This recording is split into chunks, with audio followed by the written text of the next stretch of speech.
Buenas tardes a todas y a todos. Soy Alfonso Jiménez, investigador del Instituto de Investigación y Desarrollo Educativo de la Universidad Autónoma de Baja California. Agradezco que nos acompañen en esta charla, la cual, como ustedes saben, forma parte de una serie de entrevistas que el Cuerpo Académico de Evaluación Educativa organiza en el marco de la celebración de los primeros 30 años del trabajo de este instituto. La intención es discutir las posibles orientaciones disciplinares correspondientes al ámbito de la evaluación educativa en México y, por supuesto, en otros países a través de entrevistas de expertos en el área. Con dicho objetivo, para mí es un honor contar con la presencia virtual de uno de los autores más importantes a nivel internacional en el ámbito de la educación, el doctor Miguel Ángel Santos Guerra. Doctor, es un gusto que usted haya aceptado charlar con nosotros en el marco de aniversario de nuestro instituto. Y antes de comenzar la entrevista, me voy a permitir presentarles al doctor a través de algunos puntos de su amplísimo currículum. El doctor Santos Guerra es leonés de nacimiento y malagueño de adopción. Es doctor en Ciencias de la Educación por la Universidad Complutense y catedrático emérito de Didáctica y Organización Escolar en la Universidad de Málaga. También cuenta con un diplomado en Psicología por la Universidad de Boston y en Cinematografía por la Universidad de Valladolid. Ha sido profesor en todos los niveles del sistema educativo, maestro de primaria, profesor de bachillerato, profesor también en la Universidad Complutense y en otras universidades españolas y extranjeras, entre ellas la Universidad Nacional de Educación a Distancia. Fue director de un centro educativo en Madrid, del que fue declarado director emérito el 25 de septiembre de 2019, del Departamento de Didáctica y Organización Escolar en 2 ocasiones y del Instituto de Ciencias de la Educación de la Universidad de Málaga. Fue miembro del Consejo Social de la Ciudad de Málaga y consejero de la OCU. Es miembro de honor del Consejo de Protección de la Infancia y de la Dirección General de Prevención de Drogadicción. Perteneció al Consejo Escolar de Andalucía como profesional de reconocido prestigio y en 2015 recibió la Medalla de Oro del Ateneo de Málaga. Ha escrito más de 70 libros como autor único o coordinador y de numerosos artículos en revistas especializadas y capítulos de libros sobre organización escolar, evaluación educativa, dirección escolar, participación, género y formación del profesorado. Ha dirigido 31 tesis doctorales en universidades españolas y extranjeras, distinguidas la mayoría de ellas con una calificación sobresaliente cum laude. Además de ellas, ha merecido el premio extraordinario. Ha impartido conferencias, cursos, seminarios en diversos países de América Latina, en Chile, México, Argentina, Colombia, Venezuela, Bolivia, Santo Domingo, Uruguay, Brasil, Ecuador, entre otros. Ha recibido numerosos premios por sus escritos y por sus trabajos de investigación. Ha sido declarado huésped de honor y visitante ilustre de varias ciudades argentinas, mexicanas y chilenas.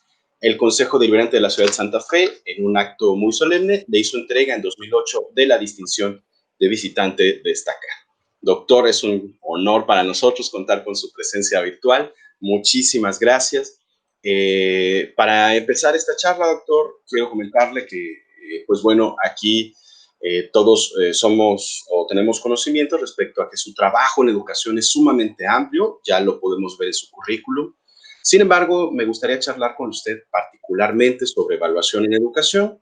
Particularmente este tema, la visión que usted nos comparte en sus escritos se caracteriza pues por proponer intenciones, perspectivas y formas de trabajo que promueven que esta sea una herramienta, digamos, en beneficio de los procesos educativos. Su perspectiva la ha fijado inicialmente desde una postura crítica, incluso desde el principio de los años 90. Su visión ha fomentado que quienes nos dedicamos a la evaluación tengamos presentes sus alcances, pero también sus necesarias limitaciones.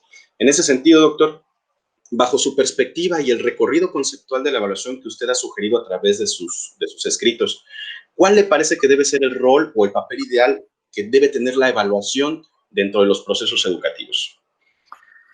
Bueno, en primer lugar, permíteme agradecerte el que podamos compartir algunas ideas, algunas preocupaciones, algunos sentimientos, algunas propuestas.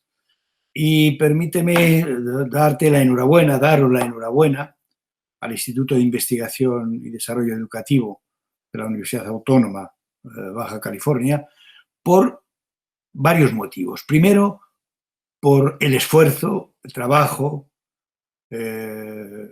y también la perseverancia en el trabajo.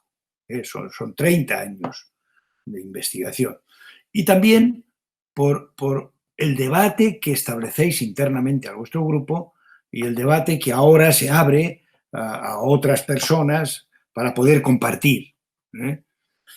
Yo cuento una leyenda persa que dice que al comienzo de los tiempos los dioses repartieron la verdad dando a cada persona un trocito.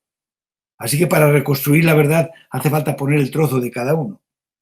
No hay trozo pequeño, no hay trozo insignificante. Y yo, humildemente, voy a aportar mi pequeñito trozo y estoy dispuesto y os insto a que cada uno ponga el suyo, porque verdad y comunicación serían dos caras de la misma moneda. Bueno, me haces una pregunta para empezar muy importante. ¿Cuál es el papel? ¿Cuál es el rol que debería desempeñar la evaluación en el sistema educativo? Tanto en la evaluación de los aprendizajes de los alumnos, como en la evaluación de las instituciones, como en la evaluación de experiencias educativas, como en la evaluación del propio sistema. Me parece muy, muy importante el para qué. ¿Para qué? ¿Por qué? Porque hay finalidades muy ricas, muy poderosas de la evaluación, como formar a las personas. Yo digo que si la evaluación es educativa, no es tanto porque se dedique a cuestiones sobre educación, es porque educa al que la hace y al que la recibe. Por consiguiente, es muy importante. Y si sirve para mejorar, para comprender, para motivar, para transformar la práctica, esas son finalidades extraordinariamente poderosas. Pero hay finalidades pobres de la evaluación, como clasificar, como controlar, pero hay otras todavía menos importantes, menos valiosas. Son finalidades estériles. La evaluación a veces no sirve para nada más que para perder el tiempo de una manera organizada. ¿Para qué sirve? No, para nada. Para nada. Es como si fuéramos al médico y le dijésemos, doctor, hágame una evaluación de mi estado de salud. Y después de muchas pruebas, tú le preguntases al doctor, usted, ¿cómo estoy? Y te dijese, esto está muy mal, muy grave. Bueno, ¿y qué? ¿Por qué? No, yo le digo solo que está muy grave. Pero bueno, ¿ahora qué tengo que hacer para curarme? No, nada, nada. Yo lo que le digo a usted, yo le estoy evaluando a usted. Bueno, ¿y a mí para qué me sirve? Claro. Pues yo pierdo el tiempo. Pero atención, José Alfonso y quienes me escuchan, hay finalidades espurias, nocivas.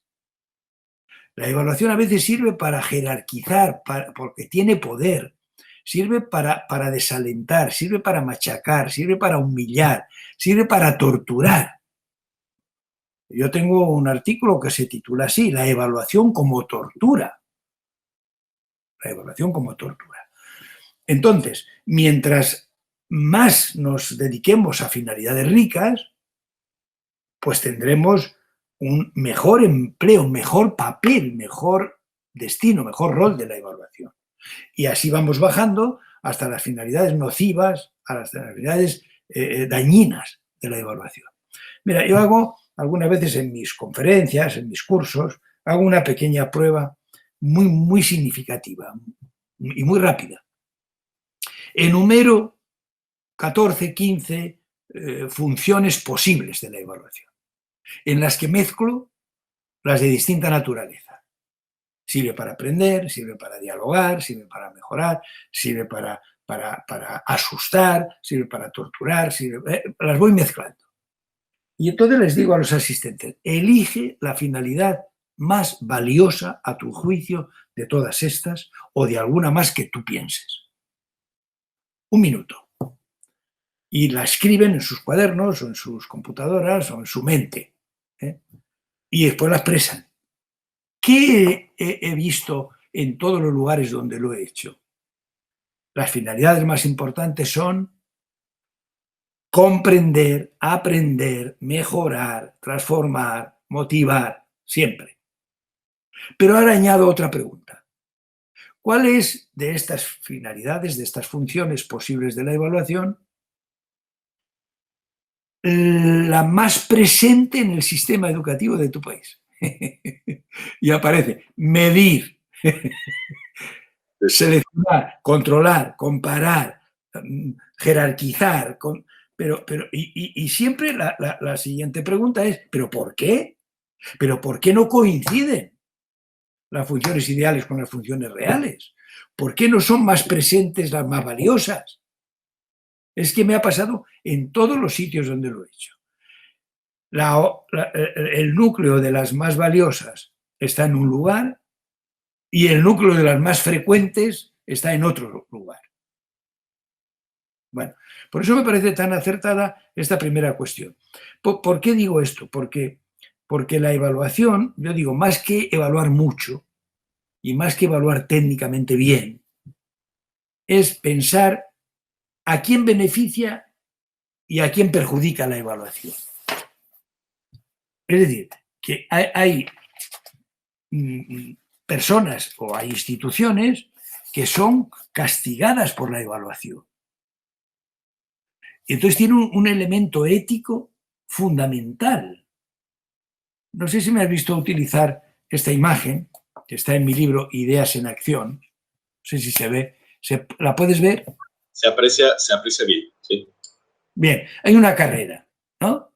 Bien, la dimensión técnica de la evaluación de la carrera sería tener un cronómetro muy fiel y tener las calles bien trazadas y tener la meta a una distancia exacta para todos los corredores. Pero caramba, aquí hay corredores que están castigados por la evaluación de la carrera si hay uno que tiene una piedra atada al tobillo, la piedra de la pobreza. Claro.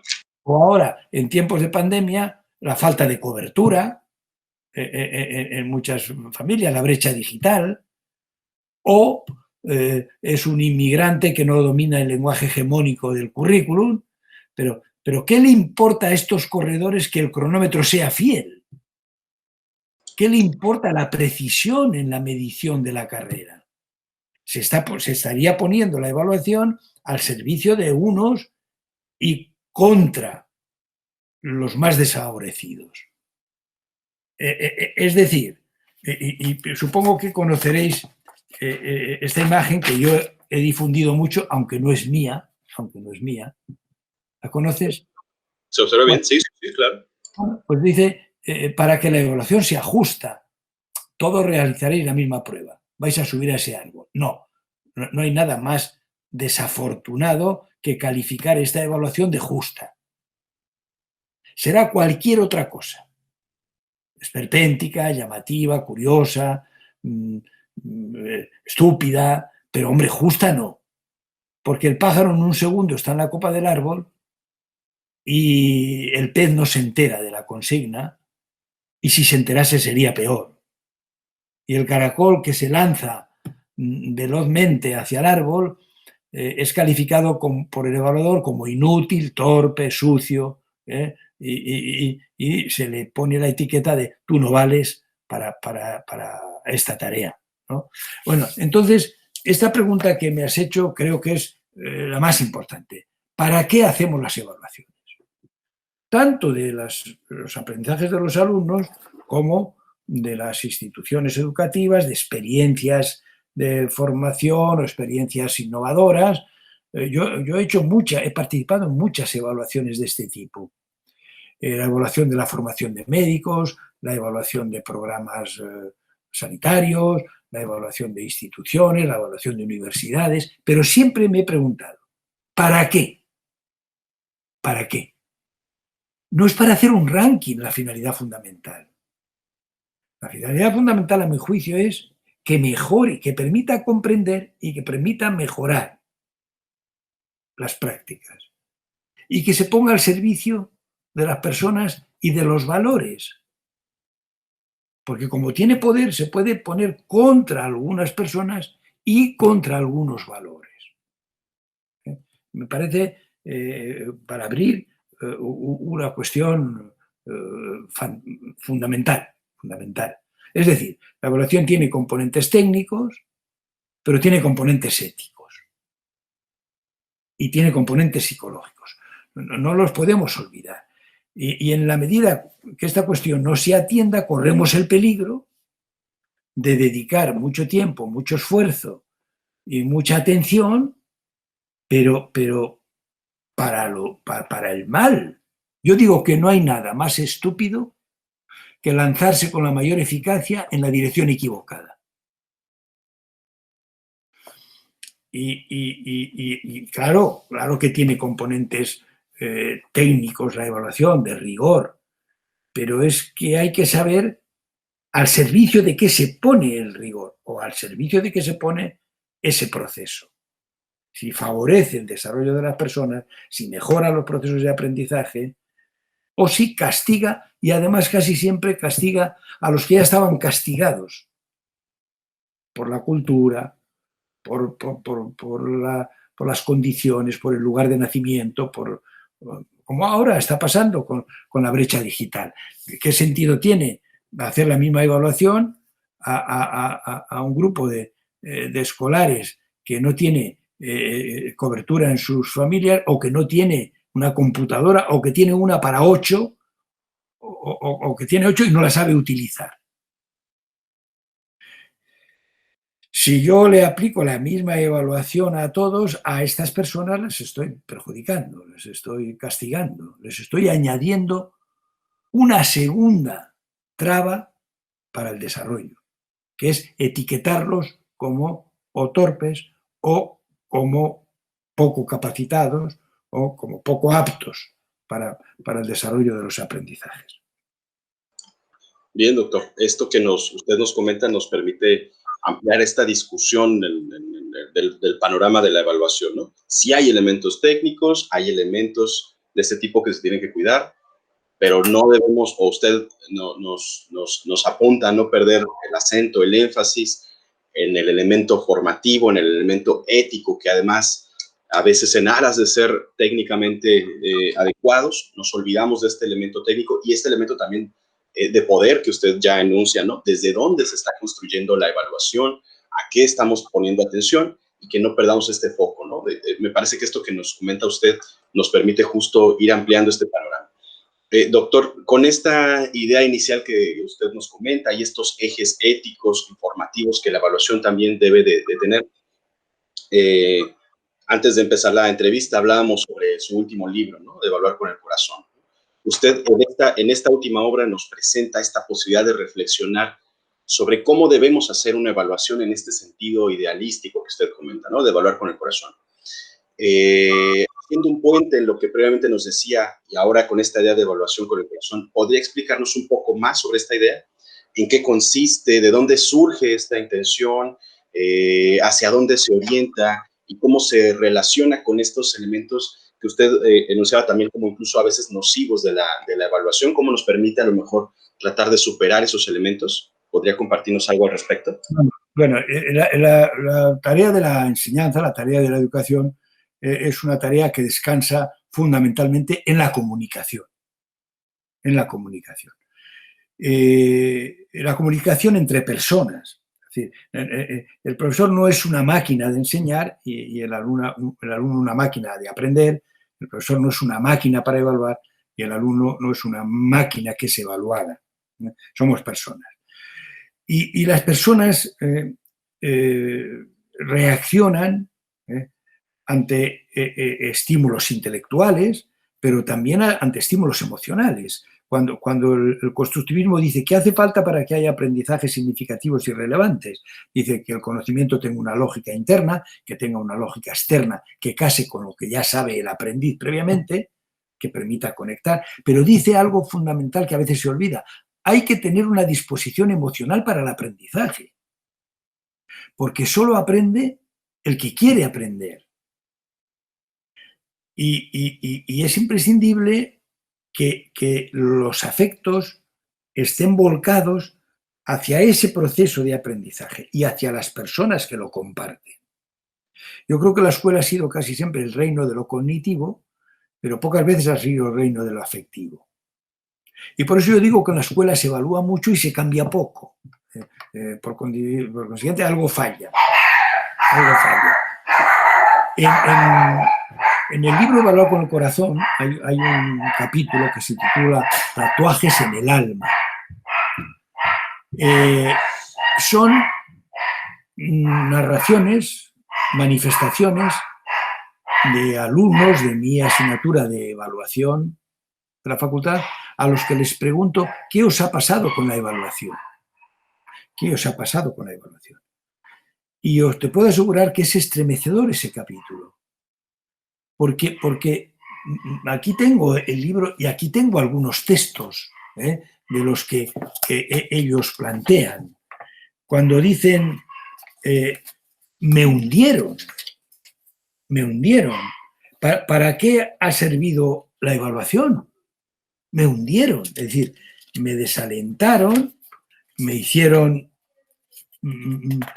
abandonar los estudios, y me hundieron. Desde ese año no tengo miedo, tengo pánico a la evaluación.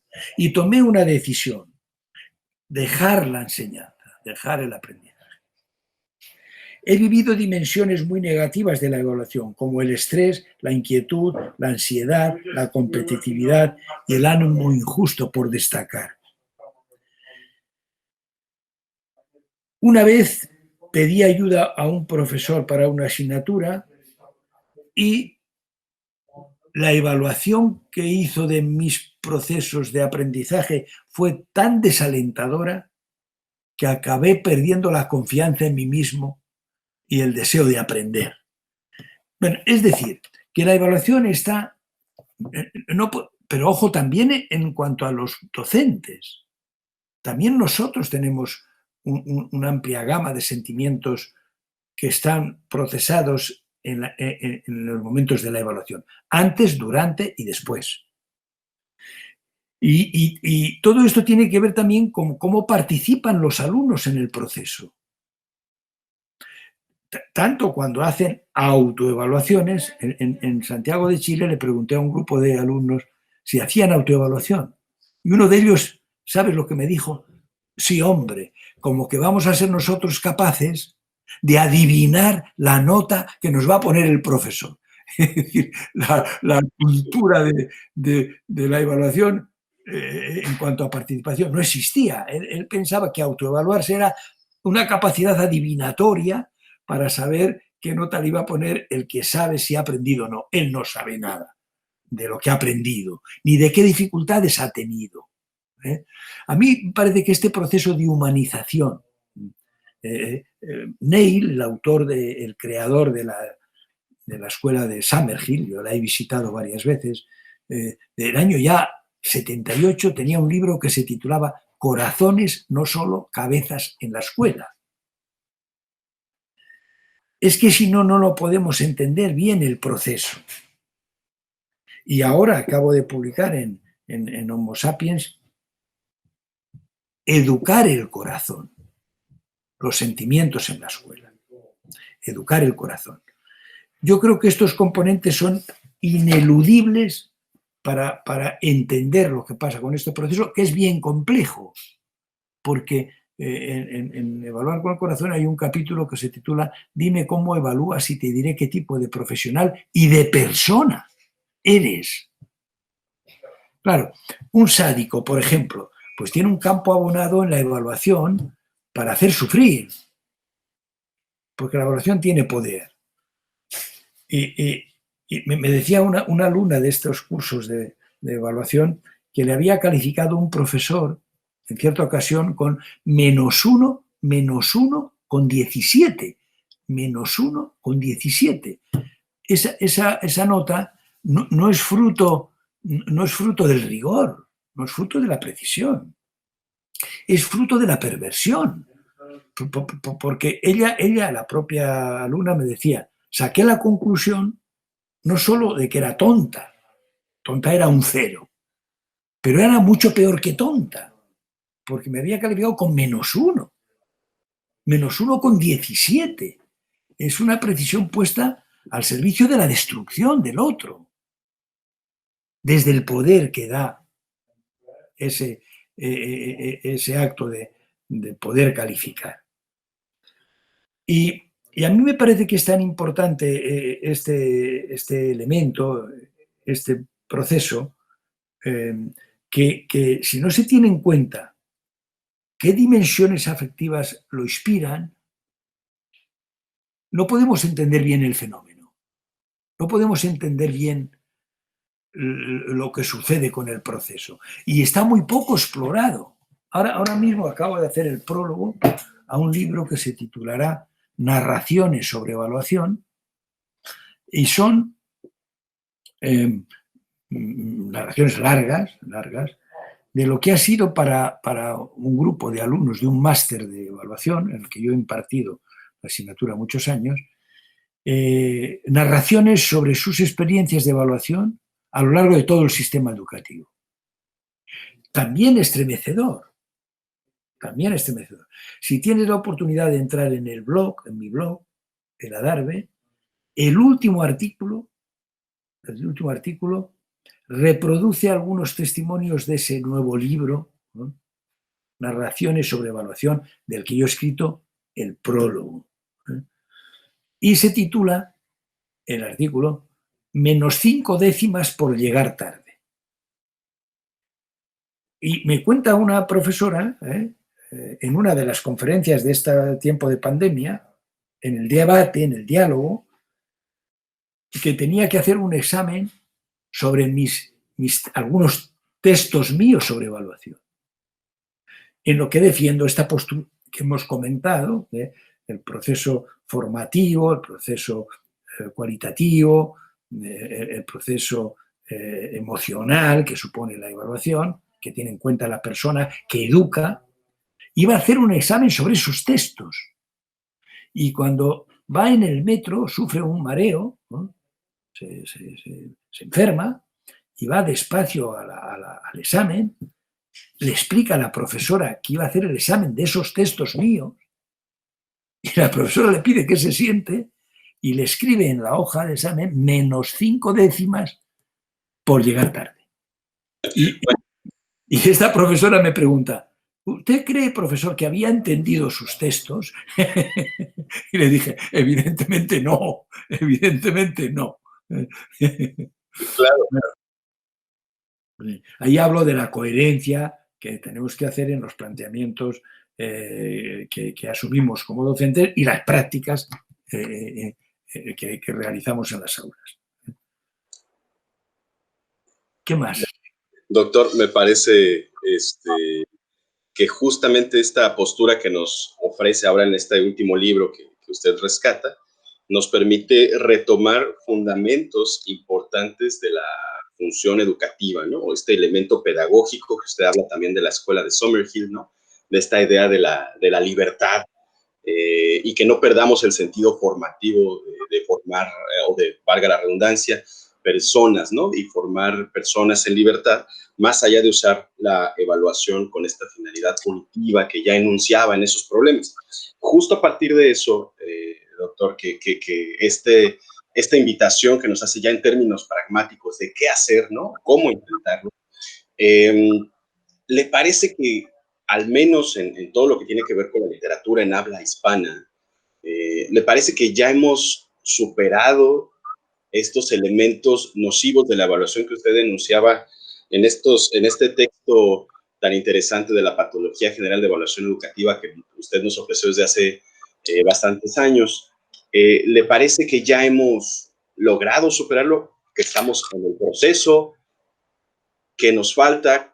Esta invitación que usted nos hace me hace pensar que aún hay camino por recorrer, ¿no? Pero, ¿cuál sería su perspectiva al respecto? Bueno, este texto, este artículo, es de 1998. Hace 2 o 3 años, un profesor de Chile, que se llama Aldo Montenegro, quiso hacer un libro sobre estas patologías. Y me escribió para que le hiciera el prólogo del libro, y él mismo me decía: profesor, veo que las patologías que usted escribió siguen teniendo plena vigencia y que algunas están recrudecidas. Oh, que es peor, ¿no? Están reverdecidas. Y es verdad, Lo que pasa es que, claro, hay que ver cómo se evoluciona, cómo se abandonan, qué caminos son los que hay que recorrer para salir de estas patologías. Hay algunas que son de proceso, relacionadas con el proceso, y algunas que son relacionadas con el contenido, ¿no? Pero yo no he visto que se haya avanzado mucho, y en algunos casos me temo que se haya retrocedido. Y los motivos son, bueno, pues que estamos inmersos en una cultura neoliberal que contradice casi todos los presupuestos de la educación. Porque esa cultura tiene unos presupuestos que influyen en nuestras concepciones, influyen en nuestras actitudes, influyen en nuestros comportamientos.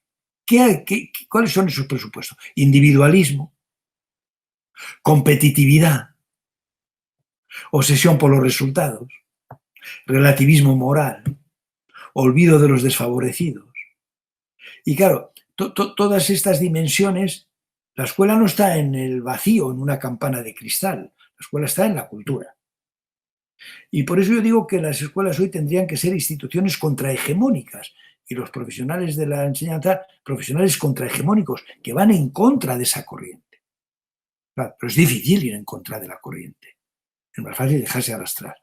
Ahora yo digo que solo a los peces muertos los arrastra la corriente. Solo a los peces muertos los arrastra la corriente. En segundo lugar, me parece que también es muy importante para abandonar las patologías, para curarse de las patologías, es muy importante avivar el espíritu crítico, es decir, la autocrítica, y abrirse a la crítica. Abrirse a la crítica. Y en este sentido quiero comentar que la evaluación tiene dos componentes muy complicados los dos. Uno es el de comprobación, Esto que tenían que aprender lo han aprendido, estas competencias que tenían que dominar realmente las dominan. Componente complejo. Pero hay otro componente más complejo que es el componente de atribución, de explicación. Cuando no han adquirido esos conocimientos, cuando esa institución no funciona bien, no consigue sus logros, ¿cuál es la causa? Y si todas las explicaciones son exculpatorias, es imposible abandonar las patologías. Es decir, que si cuando los profesores hacemos el análisis de por qué no se aprende, decimos que los alumnos son torpes, que son vagos, que están mal preparados en otros niveles, que no tienen técnicas de estudio, que están desmotivados, bueno, pues que están colgados en la red, que no tienen, bueno, pues entonces nosotros no tenemos nada que mejorar.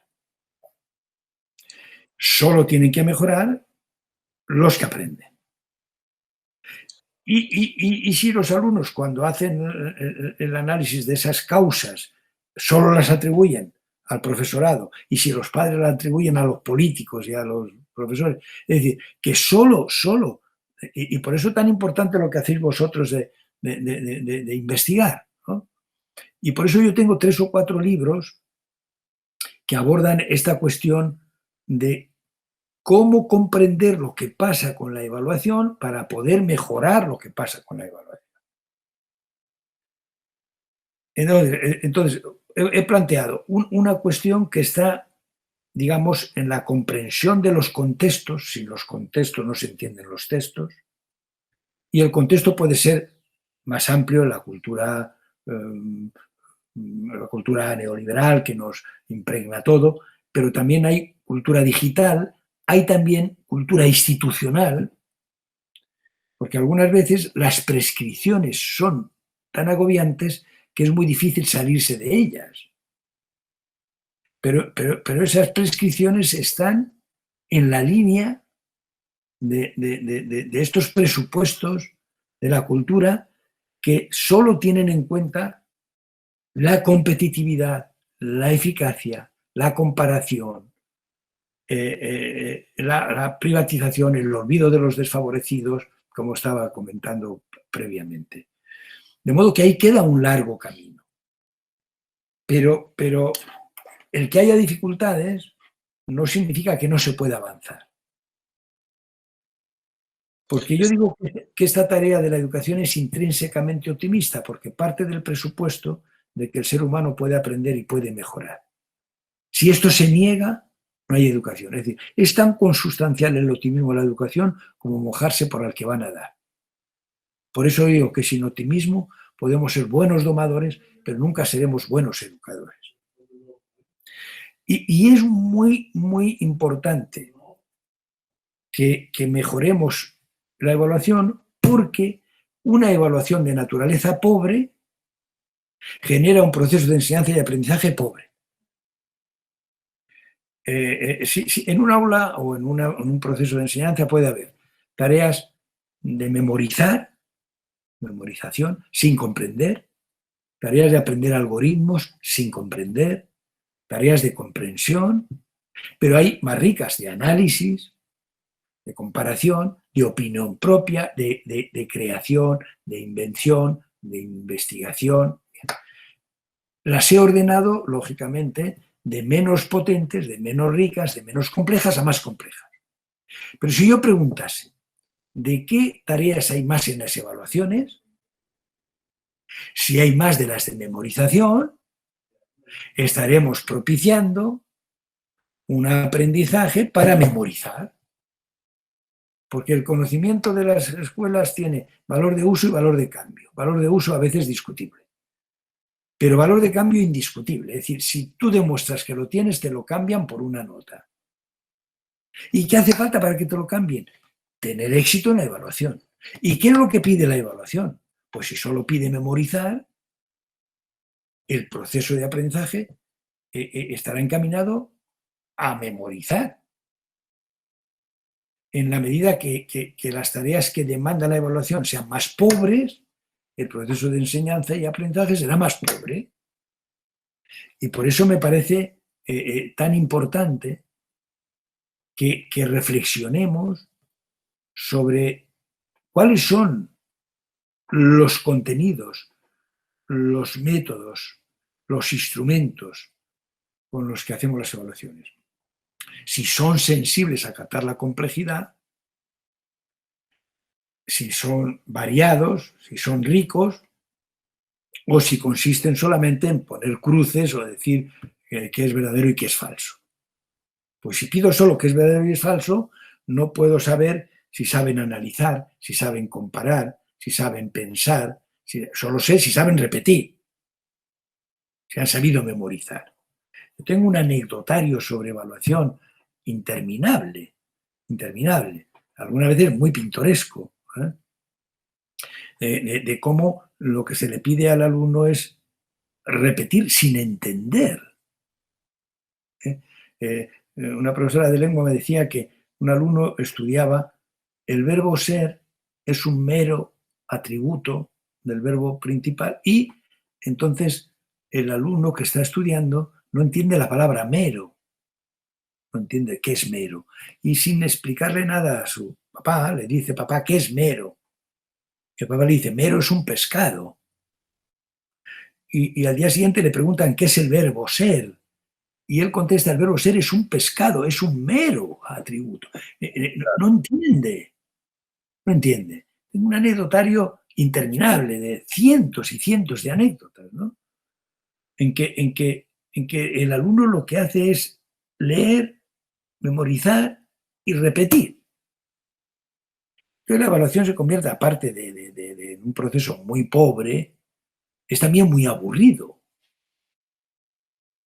Incluso en mi blog encontrarás muchos artículos de evaluación de los 860 que hay. Uno se titula La lógica de los evaluados. Porque el evaluado, a veces el que evalúa quiere que el evaluado dé la respuesta que él espera. Pero el evaluado tiene otra lógica que también hay que tener en cuenta. A un niño le preguntan, si tengo 5 naranjas y hay 10 personas, ¿qué hay que hacer para compartirlas? Y el niño contesta, jugo. Claro, tú esperas que diga que hay que partirlas por la mitad para que todos tengan media, pero él va a otra solución porque tiene su lógica, ¿eh? Tiene su lógica, cómo evaluar. Claro, claro.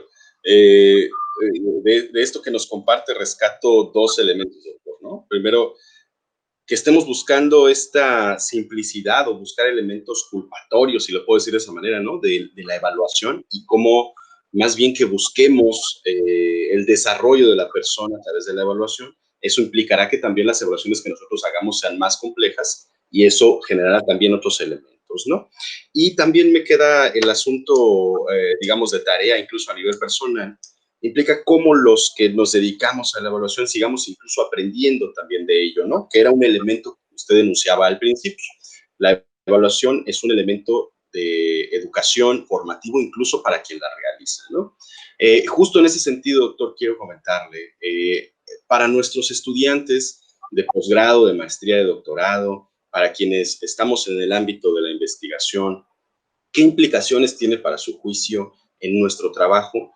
Digamos, en la generación de conocimiento sobre evaluación, ¿qué tendríamos que considerar al concebir a la evaluación educativa como usted nos la está presentando? Bien, yo voy a proponeros una lista de verbos que están encadenados como respuesta a tu pregunta para qué podemos hacer. Bien. Primer verbo, interrogarse. Hay que hacerse preguntas. Hay que poner en tela de juicio las prácticas. Hay que cuestionarse. Yo digo que la duda es un estado incómodo, pero la certeza es un estado ridículo. Hay que poner en cuestión las prácticas. Hay que poner en cuestión los fenómenos de evaluación que hacemos o que se hacen dentro del sistema. Porque si no brotan las preguntas, es imposible que aparezcan búsquedas para seguir aprendiendo. Esos interrogantes hay que compartirlos. Hay que compartir. Y para vuestro grupo es importante esto que estoy diciendo. Hay que compartir esos interrogantes. ¿Quiénes son los que fracasan? ¿Qué sentimientos hay en los procesos de evaluación? ¿Cómo participan los evaluados en los procesos de evaluación? ¿Qué pasa con las familias? ¿Cómo responden? ¿Qué tareas son más ricas y más pobres en la evaluación? ¿Qué pasa con los procesos de autoevaluación? ¿Qué pasa con el elemento ético de la evaluación? ¿Quiénes son los que fracasan? Y después viene el tercer verbo, que es muy importante, es que hay que responderse investigando. No suponiendo, creyendo, suponiendo, es decir, hay que dar una respuesta rigurosa a las preguntas. Y de ahí que van a hacer comprensión del fenómeno. Comprensión. Y ahora voy a otro verbo que a vosotros no os sorprenderá, pero que a muchos profesores les sorprende, que es el verbo escribir. Hay que escribir. Hay que escribir porque ese pensamiento caótico y errático que tenemos sobre las prácticas, cuando escribimos, lo tenemos que someter a la disciplina de la escritura. Y eso nos hace entender lo que pasa. Aquí tengo un libro que es de esta naturaleza de investigación, Evaluar para aprender. Evaluar para aprender. Investigación en la acción en la Universidad de La Sabana. Quiere decir, libros que están escritos sobre ese proceso de evaluación por quienes lo realizan. Entonces, interrogarse, compartir, investigar, comprender, decidir si estamos en la práctica según la comprensión, escribir y difundir eso que se ha escrito. ¿Por qué?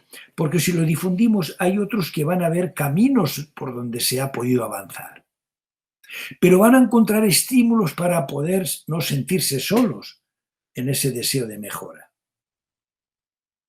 Y me parece que esto es muy importante, porque cuando compartimos lo que hemos descubierto, nos enriquecemos no solo los que ofrecemos, sino también los que reciben, porque ellos pueden interactuar con nosotros y generarse procesos de diálogo para la mejora. Esta sería la propuesta. Excelente, doctor. Creo que estos elementos que usted nos comparte ahorita nos permiten ir aterrizando toda esta complejidad que nos ha compartido, ¿no? Cómo aterrizarlo, cómo marcar rutas, ¿no? Marcar rutas a través del diálogo, marcar rutas a través de la crítica, a través de cuestionarnos la labor que hacemos desde el lado de la investigación, desde el lado de la evaluación, ¿no? No cerrarnos a cuestionar, no cerrarnos a dialogar, no cerrarnos a buscar difundir diferentes maneras de concebir este tipo de trabajo que nosotros hacemos, ¿no? Y hay un elemento importante que quiero resaltar, doctor, este asunto de la comprensión, ¿no? Este asunto de nuestras acciones orientadas hacia la comprensión de las cosas, ya lo decía también usted previamente, no enfocarnos necesariamente a la clasificación, ¿no? O a lo punitivo, sino enfocarnos a la comprensión. ¿Cómo vamos a llegar a la comprensión? Necesariamente a través del diálogo y del interrogatorio, ¿no? Entonces, me parece que esto que nos comparte nos abre un panorama de reflexión a todos los que lo estamos escuchando. Créame que es un honor dialogar con usted respecto a esta temática que nos apasiona, que es la evaluación y, por supuesto, la educación. Estos elementos de trabajo a distancia, ¿no?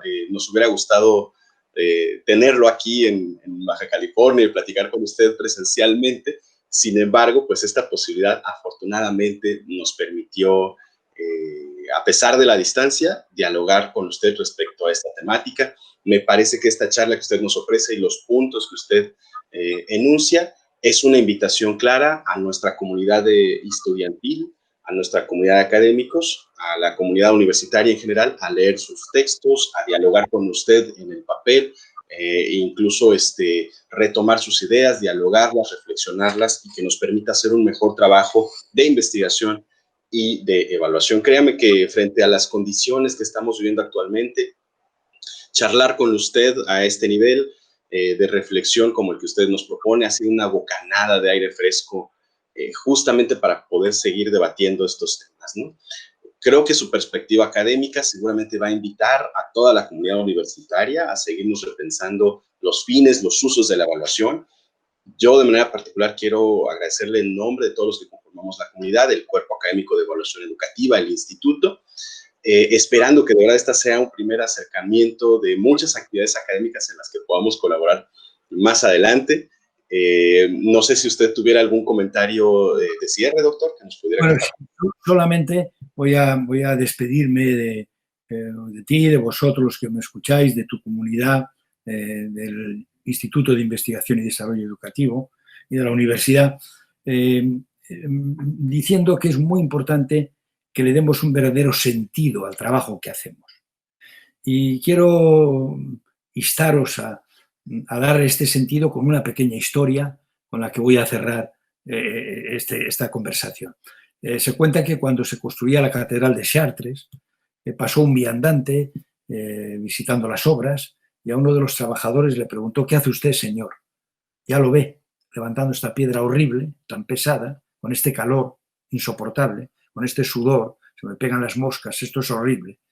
Y a uno que está al lado le pregunta: señor, ¿qué hace usted? Pues ya ve esta pared, haciendo esta pared, levantando esta piedra para hacer esta pared. Y a un tercero que está haciendo lo mismo, está levantando una piedra pesada, le pregunta: usted, señor, ¿qué está haciendo? Y con todo el orgullo, con toda la alegría, con toda la satisfacción, este tercer trabajador dice: estoy construyendo una catedral. Están haciendo lo mismo los tres. Uno está maldiciendo el trabajo, otro lo está soportando y otro lo está disfrutando y dándole un sentido. Está construyendo una catedral. Es decir, darle ese sentido al trabajo para mejorar a las personas, para mejorar las sociedades, porque yo creo que esto que hacemos en la educación es lo más importante que hace un profesional en la sociedad, trabajar con la mente y con el corazón de las personas. Enseñar no es solo una forma de ganarse la vida, es sobre todo ganar la vida de los otros. Muchísimas gracias, José Alfonso, por tu invitación y por haberme permitido compartir este tiempo con vosotros. Muchas gracias. Gracias a ti. Gracias a todos por escucharnos y bueno, seguiremos con las actividades de aniversario. Muchísimas gracias. Felicidades por vuestros 30 años.